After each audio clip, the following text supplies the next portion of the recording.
transform his life. Like the first time, So he needs 10 times the fits. Steve Jobs' company was next, right? And the other person whose company was 10x. So he needs a much better fix to get the same height. So he takes a much bigger risk. So the first time successful entrepreneurs typically have a very poor record of succeeding in second time. So it's not the racehorse that every time it runs. It's not doing. By the way, also your family doesn't support you. What do you mean we can't go to my sister's house for the weekend? What are you working for? We already have all the money that we need. So the family support disappears, even more so. But the guy who has failed first time, he has a point to make. He has a point to make. So and he's a lot sharper, a lot humbler. So he's not as arrogant he was as first time around. Sir, we are truly blessed with your life experiences. Like starting as an engineer, transforming to an entrepreneur, and then you're encouraging and exciting us with ideas, with real life examples, like your David Jackson and second try, that's what appealed to me in your lecture. So today, that second try is real good advice for us. So we are truly blessed. As you know, we are NITians, we are starting our own brand now. We need your continued blessings. And is there any way you can kind of take us into seeing the innards of your working by any chance? I don't have any workings anymore, right? I'm a small-time VC now. And no, but are there any opportunities for a bunch of us who are interested? Maybe you can kind of give us some practical experience. That's what I thought I was doing. I don't know what you mean. I have an open door policy. Just see like how you examine the proposals, what kind of proposals you get. What are some of the things, and then you'll see. See, I'll tell you, the demand on my time is so huge, and I have open door policy that basically makes sure that I provide access, but there's always more demand than I can satisfy. Okay. So the fact that you didn't know from me doesn't mean that you had a bad idea or something. I just didn't have any more time left in the day. I'll tell you, I lost count at about 2,000 of people I had mentored, and that was about 5-6 years ago. Where people commented an hour of my time, and I used to have open door policy to turn up and my admin and take an hour of my time. Became impossible because I was working 7 days a week, and still wasn't able to satisfy the demand. And my wife was beginning to have problems with that. But I still take about 2 to 3 calls a day. And even this is not part of my business thing. When you come and present a plan to me, I ask whether you want to pitch me for funding or you want a mentoring session. And typically people take mentoring session because then they can come back and pitch me for the funding.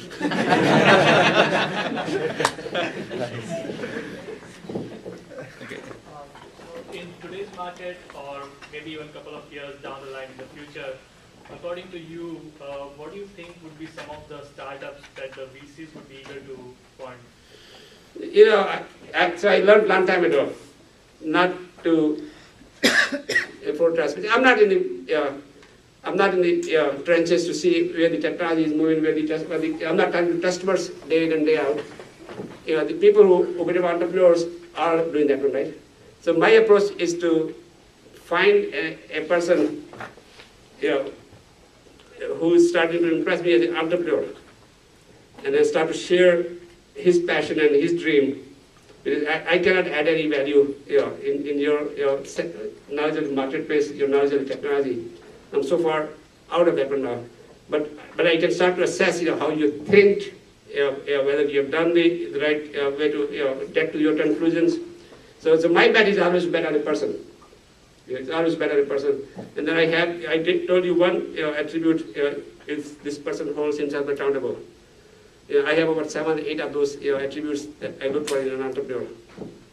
And if you start to match my filter, this guy is an entrepreneurial, and then I'll start to bet, because my goal is to enable you, empower you to pursue your dream, but hold you accountable to what you're promising me. That's my approach to funding. I knew about social networking long before it happened. People were pitching to me about social networking in 2002, 2003. I wasn't able to understand what they were telling me. And I passed on Samir Badia's hotmail, because he wasn't able to show me a revenue-making model at the time. So people who were the younger population, who grew up with internet, everything is natural to them. For us, each thing is a big jarring change from where we were.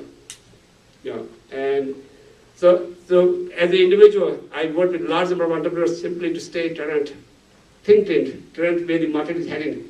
And I've done a pretty decent job as a result, because I cannot keep up with the technology any other way.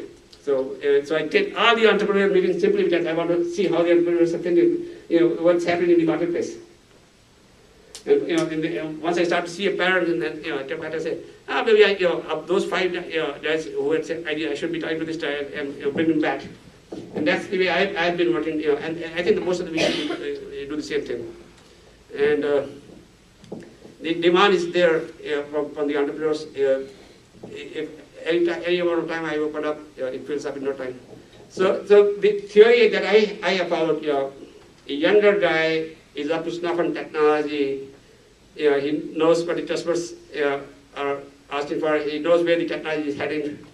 He's passionate. He's hungry. And he's got the energy. He's still young. Person like me who's doesn't have that knowledge of the customer market. Same level of passion, same level of energy. I'm 65 this year. But what I can bring to the table is a perspective, connections, some funding, some experience, some wisdom. You put them together, you have a very potent mix. And that's the theory behind time. That's the theory behind time. That people who bring a procedural, generic business market experience with people who have context-related experience, and put them together, you have a very, very good odds of success. And by the way, entrepreneurs are very brutal people. If you don't add value to them, you're wasting their time, right? Entrepreneurs have a limited time, so a person like me has to add value. If I don't add value, they'll want. So that's one of the fears that you have. That boy, one day that I will become useless. So you have to stay sharp yourself, just to be able to have that ability to mentor smart people. How much did luck play a role in your success? If any? Well, David Jackson started the Altos, and that was a lucky break for me. Right? I was very happy he said, he destabilized me. Okay, so in a general term, do you think luck has any role to play in entrepreneurial? The market, how fast market develops, there's a lot involved for sure. But you can factor it out by trying over and over, right? So there's the old saying that when the lady knocks at your door, you better be home, right? When she comes and knocks at your door, you're not home. So, but you can't count on that. That's same as by the California super lotto deals. Yeah, you said find your own David. Yeah, that's a problem. So you said find your own David Jackson, right? But for a lot of us, things are going smooth. We don't have our own David Jackson type of experience, right? But we're still interested in entrepreneurship.